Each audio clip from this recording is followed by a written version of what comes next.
Somnifère, le podcast. Bonsoir à toutes et à tous, nous sommes le jeudi 19 mai et Somnifère vous raconte ce soir l'histoire d'un jeune homme invité à passer quelques semaines chez un ami dans une vieille maison perdue en pleine campagne. Or en pleine nuit, pris d'insomnie, il examine sa chambre et fait une découverte surprenante. Et juste avant cela, une séance de relaxation sous la forme d'un petit massage ce soir pour évacuer les tensions de cette fin de semaine. Un bonne nuit tout spécial ce soir à Thierry d'Annecy, Zora d'Elancourt, Sabine de Bruxelles, Claude de Reims, Constance de Châlons en Champagne, ainsi qu'Effie et Amandine de Paris. Et merci d'avoir partagé Somnifère sur vos réseaux sociaux. Plus d'infos en description de cet épisode. Je vous souhaite une excellente nuit et maintenant place à notre séance de relaxation. La séance de relaxation. On va commencer par prendre le temps de s'installer confortablement, d'ajuster le drap ou la couverture, de se mettre à l'aise dans une position confortable.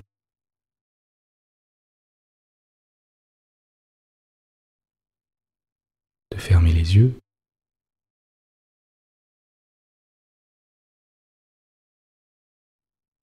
Et de laisser notre esprit vagabonder.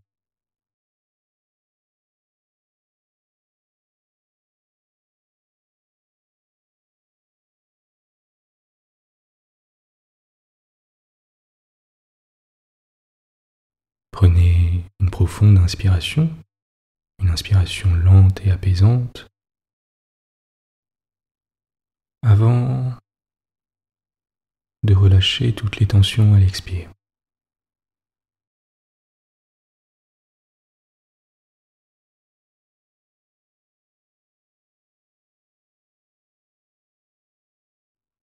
Prenez un petit moment pour relâcher tous vos muscles, faire en sorte que votre corps soit complètement décontracté.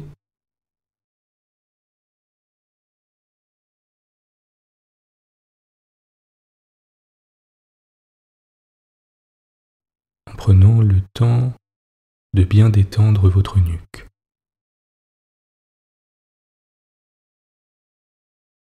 Vos épaules,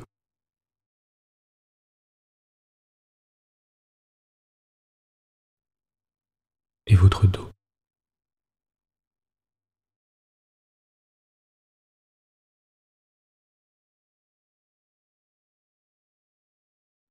Je vais vous demander à présent d'imaginer que deux mains se posent sur le dessus de votre tête et la massent en faisant de petites pressions.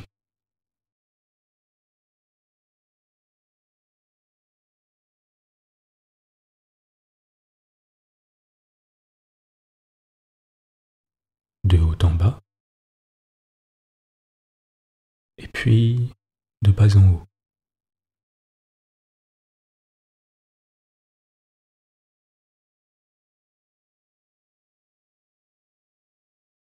Ressentez le contact agréable de ces 10 doigts qui effectuent des pressions douces mais fermes.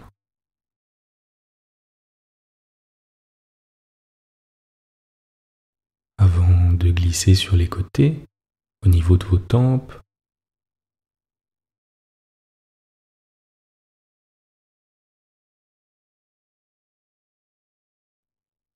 puis au niveau de votre nuque, où les deux pouces font des pressions agréables.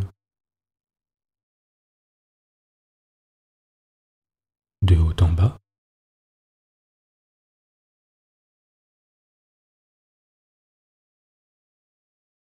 et puis de bas en haut.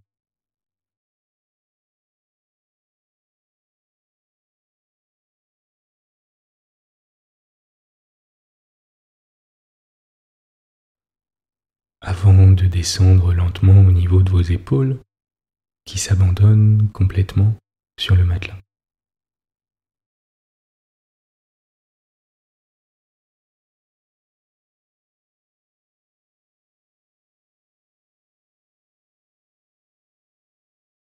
Puis au niveau de vos trapèzes,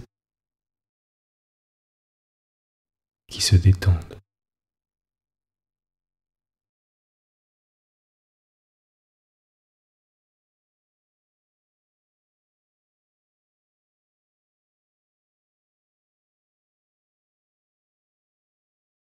Laissez votre esprit s'égarer en observant les appuis de votre corps contre le matelas.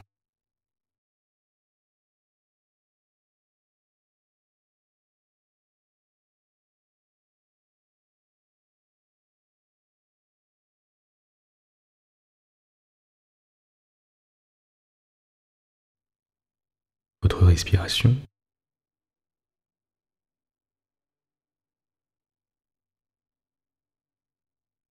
les mouvements de votre poitrine à l'inspire et à l'expire.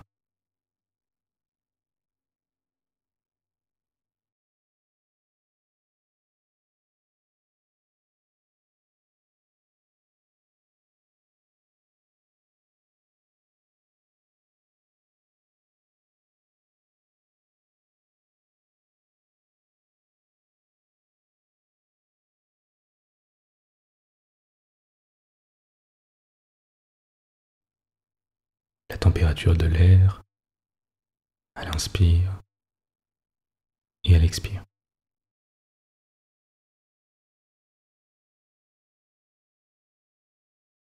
Portez maintenant votre attention sur les orteils de votre pied droit, alors que vos pieds et vos chevilles sont complètement relâchés, et sentez des mains les masser un par un, délicatement.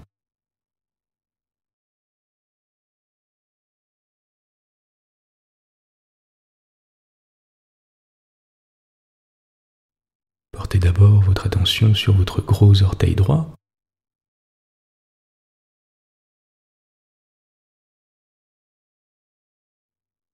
puis le second,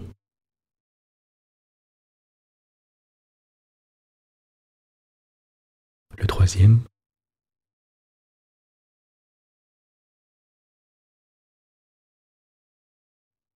le quatrième,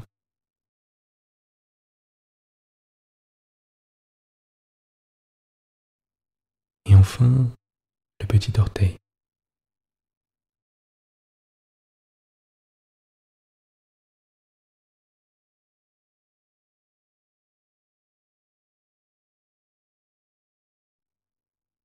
À présent, portez votre attention sur les orteils de votre pied gauche. D'abord votre gros orteil droit,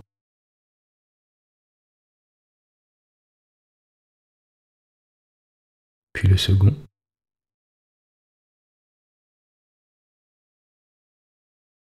le troisième,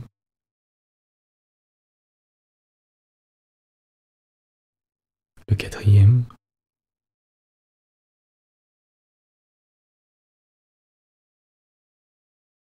et enfin le petit orteil.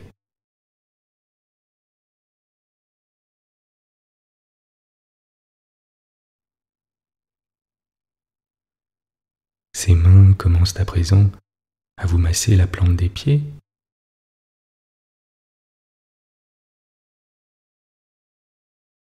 de haut en bas,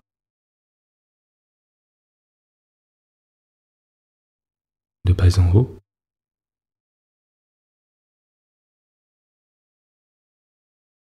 puis de gauche à droite.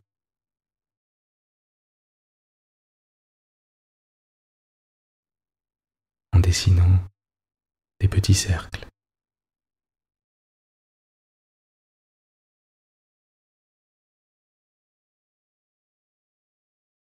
Et en appliquant des pressions légères et agréables.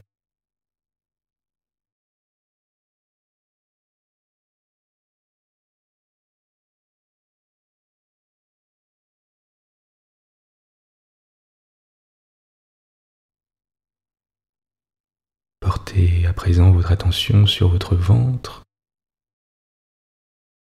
qui se détend, qui monte et qui descend.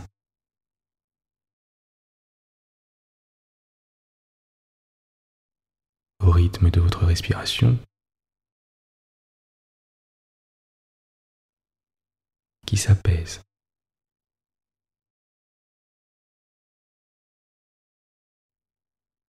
Observez comme il est agréable de simplement se laisser aller à l'instant présent.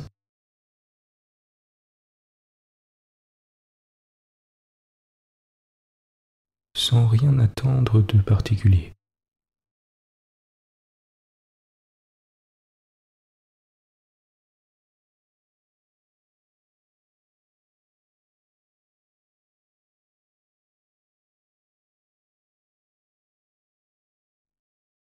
Vous êtes calme et détendu. L'histoire du soir. Maupassant, nos lettres. 8 heures de chemin de fer déterminent le sommeil chez les uns et l'insomnie chez les autres. Quant à moi, tout voyage m'empêche de dormir la nuit suivante. J'étais arrivé vers 5 heures chez mes amis Muret d'Artus pour passer 3 semaines dans leur belle propriété d'Abel.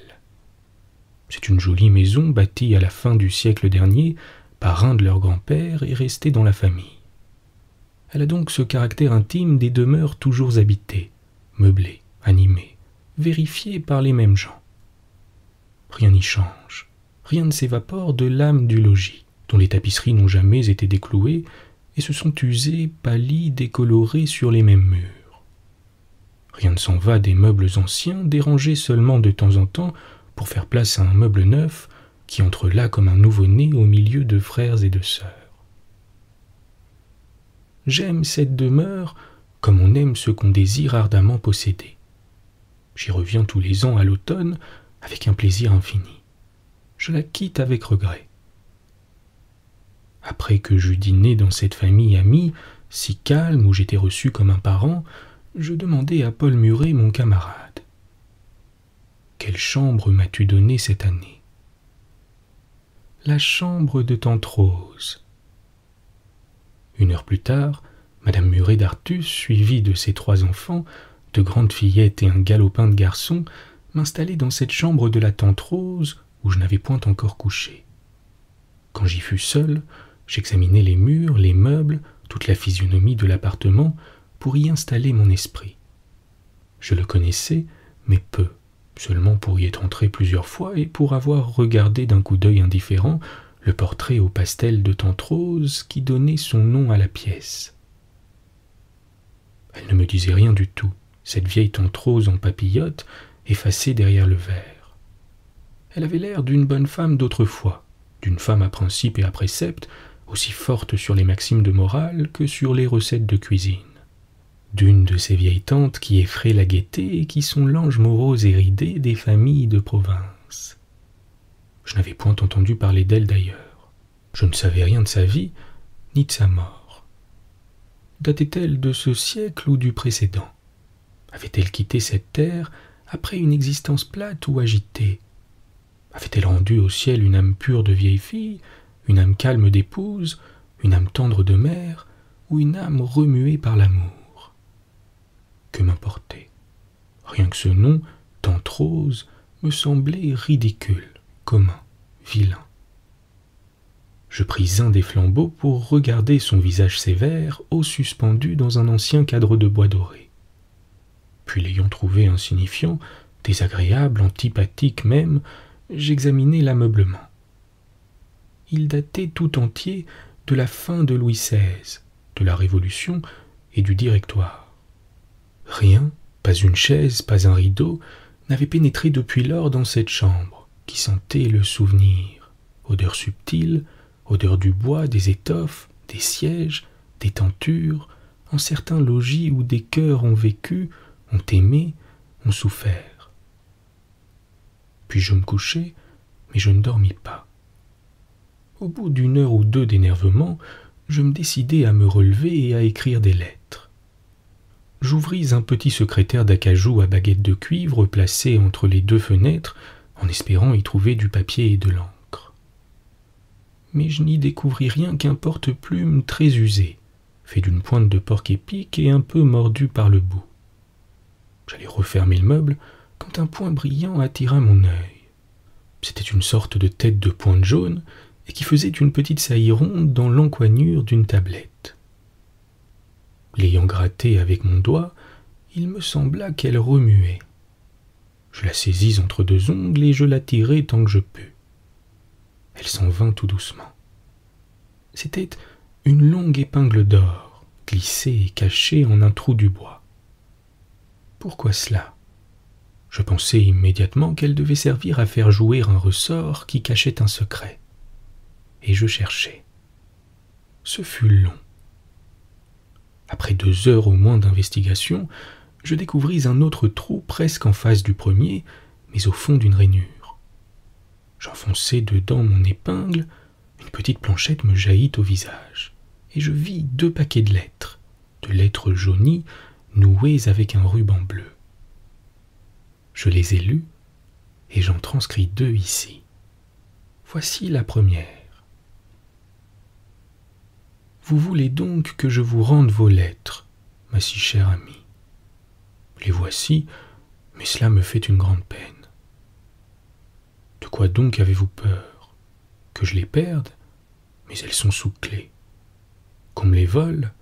Mais j'y veille, car elles sont mon plus cher trésor. Oui, cela m'a fait une peine extrême. Je me suis demandé si vous n'aviez point au fond du cœur quelques regrets. Non point le regret de m'avoir aimé, car je sais que vous m'aimez toujours, mais le regret d'avoir exprimé sur du papier blanc cet amour vif en des heures où votre cœur se confiait non pas à moi, mais à la plume que vous teniez à la main. Quand nous aimons, il nous vient des besoins de confidence, des besoins attendris de parler ou d'écrire. Et nous parlons et nous écrivons. Les paroles s'envolent, les douces paroles faites de musique, d'air et de tendresse, chaudes, légères, évaporées aussitôt que dites, qui restent dans la mémoire seule, mais que nous ne pouvons ni voir, ni toucher, ni baiser comme les mots qu'écrivit votre main. Vos lettres, oui, je vous les rends, mais quel chagrin. Certes, vous avez eu après coup la délicate pudeur des termes ineffaçables. Vous avez regretté, en votre âme sensible et craintive, et que froisse une nuance insaisissable, d'avoir écrit à un homme que vous l'aimiez. Vous vous êtes rappelé des phrases qui ont ému votre souvenir, et vous vous êtes dit « Je ferai de la cendre avec ces mots. » Soyez contente, soyez tranquille. Voici vos lettres. Je vous aime. Seconde lettre. Mon ami. Non, vous n'avez pas compris, vous n'avez pas deviné.